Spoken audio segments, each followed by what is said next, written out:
Hello friends, in this practical we will cover the second part of our practical number 5, that is how to use our MOSFET as an amplifier. And if you see the syllabus, this practical is again simulation based. So for this practical we are going to use the multisim software, multisim simulation software. Now if you observe the circuit, then we will require one MOSFET, N-channel enhancement type of MOSFET, then 4 resistors, that is R1, R2, R3 and R4, and 2 coupling capacitors, that is C1 and C2, to block the DC component. Now let's start to build the circuit. Now first of all, if you observe the circuit, then the first electronic component that we will require, that is the MOSFET.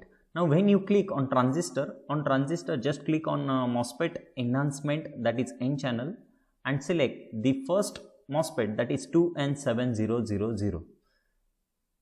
Now if you observe here, model manufacturer ID, that is Philips, means it is manufactured by Philips, that is 2N7000. Then the function of this MOSFET, that is N-channel enhancement type of MOSFET, and it is vertical D MOSFET FED, and current coupling capacity, that is equals to 0.2 ampere, then 60 volt and 5 ohms. Now let's click on OK. Now this is the MOSFET. Now another electronic components that we will require to build this circuit, that is the resistor. Now your resistor is available in basic tab. Now when you click on basic tab, then you will observe the resistors. Now we will require total number of 4 resistors, that is R1, then second R2, similarly R3 and R4. Now just rotate all the resistors by pressing Ctrl R. Just select the value, select the resistor and press Ctrl R, again Ctrl R.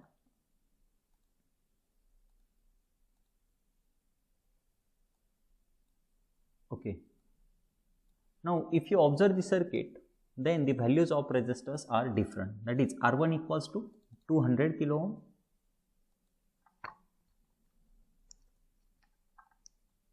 okay, R1 equals to 200 kilo ohm. Similarly R2 equals to 100 kilo ohm,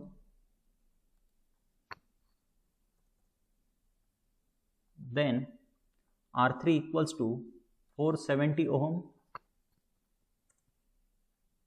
and R4 equals to 150 ohm.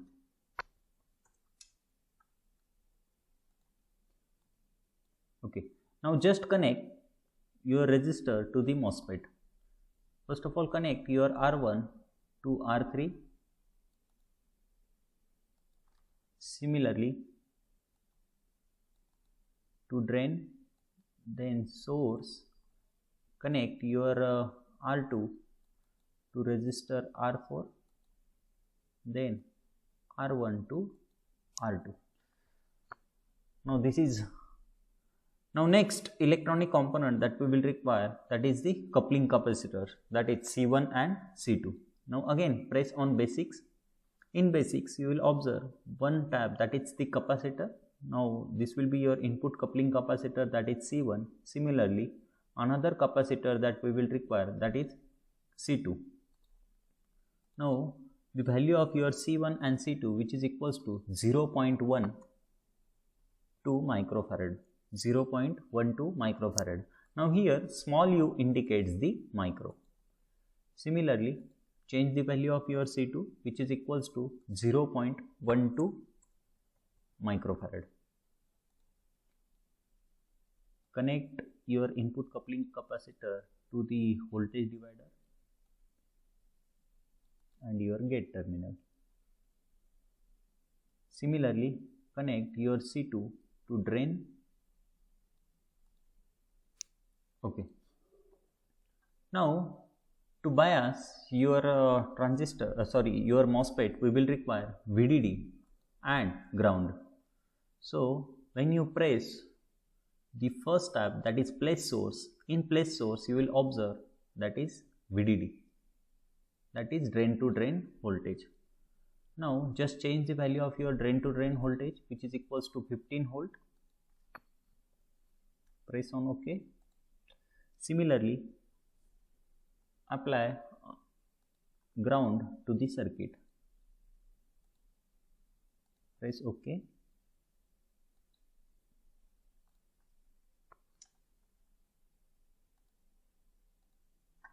Delete it.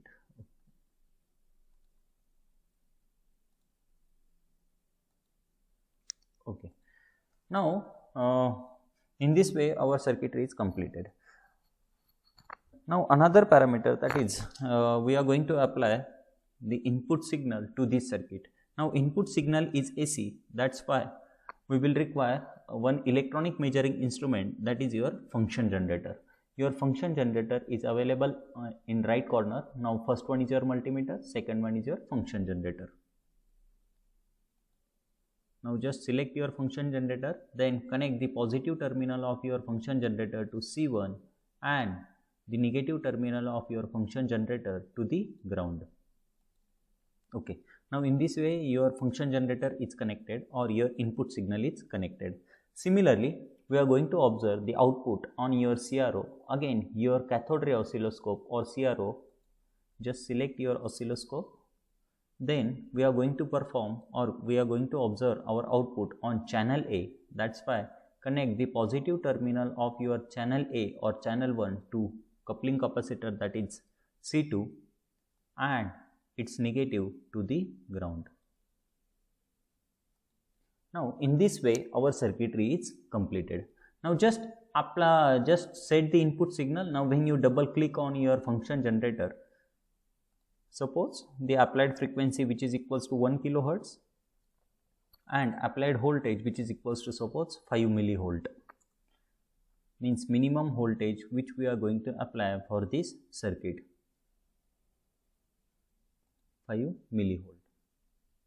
Okay. Again check it, 1 kilohertz and 5 millivolt. Okay. Now, just run the simulation.